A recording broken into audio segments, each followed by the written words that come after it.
Indian defence से related एक बड़ी अपडेट आई है।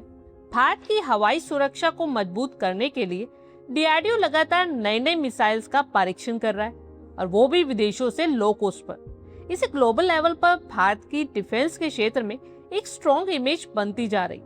इसी के चलते डीआरडीओ ने भारतीय वायुसेना के साथ मिलकर हवा से जमीन पर मार करने वाली देश की सबसे advance anti radiation missile Rudram 2 का सफल परीक्षण किया है।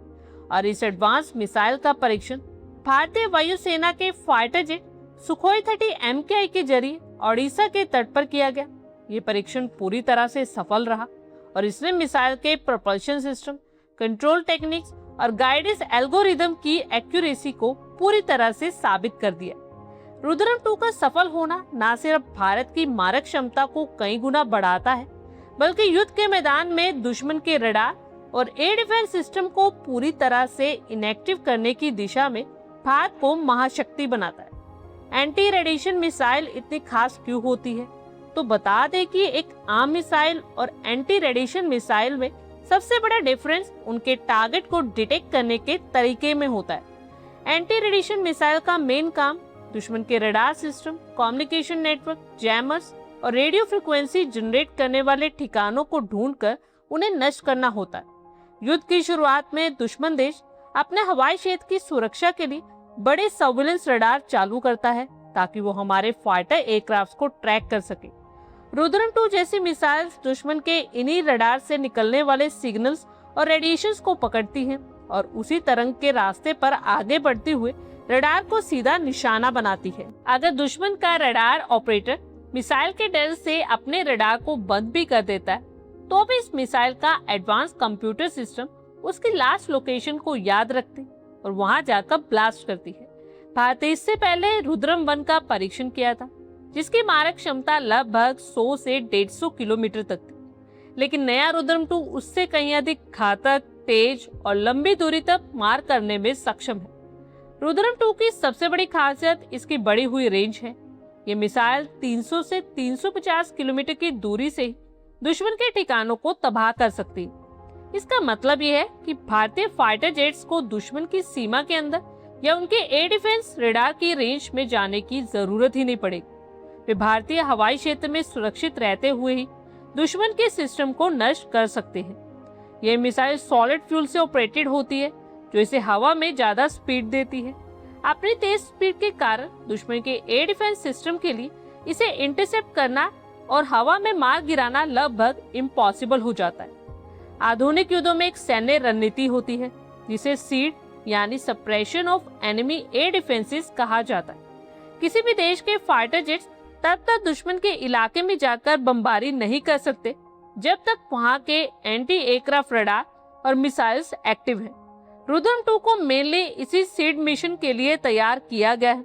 युद्ध के पहले ही घंटे में भारतीय सुखोई विमान इन मिसाइल्स को दाग कर दुश्मन के पूरे रडार और कम्युनिकेशन नेटवर्क को नष्ट कर देंगे। एक बार जब दुश्मन का रडार सिस्टम नष्ट हो जाएगा, तो उनकी मिसाइल्स इनएक्टिव हो जाएंगी। इसके बाद भारतीय वायुसेना के दूसरे फाइटर जेट्स जैसे रफाल, मिराज और तेजस बिना किसी डर के दुश्मन की सीमा में घुसकर तबाही मचा सकेंगे। रुद्रम 2 मिसाइल के अंदर भारत की सबसे बेहतरीन और एडवांस टेक्निक का इस्तेमाल किया गया है। इसमें passive homing head Sikar technique लगाई गई है। ये सीकर एक सेंसिटिव रिसीवर की तरह काम करता है, जो दुश्मन के इलेक्ट्रोमैग्नेटिक स्पेक्ट्रम की पहचान करता है। मिसाइल में इनर्शियल नेविगेशन सिस्टम और भारत के अपने सैटेलाइट नेविगेशन सिस्टम नाविक का कॉम्बिनेशन दिया गया है। अगर युद्ध के दौरान दुश्मन हमारे जीपीएस सिग्नल को ब्लॉक करने की कोशिश भी करता है, तो भी ये मिसाइल नाविक और इंटरनल कंप्यूटर की हेल्प से बिना भटके सीधे अपने टारगेट पर जाकर गिरती है। इसमें लगा लॉक ऑन बिफोर लॉन्च और lock on after launch system pilot को ये फैसिलिटी देता है कि वो मिसाइल को हवा में छोड़ने से पहले या छोड़ने के बाद भी टारगेट को सेट कर सके। रुद्रम 2 पूरी तरह से एक स्वदेशी मिसाइल सिस्टम है, जिसे डीआरडीओ की अलग अलग लैबोरेटरीज जैसे डीआरडीएल और आरसीआई ने मिलकर डिजाइन किया है। लेकिन इसके ह्यूज लेवल पर प्रोडक्शन के लिए गवर्नमेंट और प्राइवेट क्षेत्र की कंपनीज को शामिल किया गया है। भारत डायनामिक्स लिमिटेड यानी बीडीएल और भारत इलेक्ट्रॉनिक्स लिमिटेड यानी बीईएल इसके निर्माण और इलेक्ट्रॉनिक इक्विपमेंट्स की सप्लाई में महत्वपूर्ण भूमिका निभा रही है। भारत सरकार के डेवलपमेंट कम प्रोडक्शन पार्टनर प्रोग्राम के तहत प्राइवेट क्षेत्र की बड़ी companies Adani defence and aerospace को इसके बड़े पैमाने पर प्रोडक्शन की रिस्पॉन्सिबिलिटी सौंपी गई है। भारत का पड़ोसी देश पाकिस्तान अपनी हर डिफेंस पॉलिसी भारत को ध्यान में रखकर बनाता है। ऑपरेशन सिंदूर में उसने ये चीज समझ ली कि भारत की टेक्नोलॉजी से पार पाना आसान नहीं है, इसलिए पाकिस्तान भी एंटी रेडिएशन मिसाइल्स को खरीदने में लगा है। पाकिस्तानी एयरफोर्स का JF-17 विमान चीन में बने LD-10 CM-102 और CM-400 मिसाइल से लैस है और इसकी मैक्सिमम रेंज भी 400 किलोमीटर के आसपास बताई गई। लिहाजा भारत लगातार अपनी तैयारियों में लगा है, जैसे युद्ध की स्थिति में हमेशा भारत से 2 कदम आगे रहे।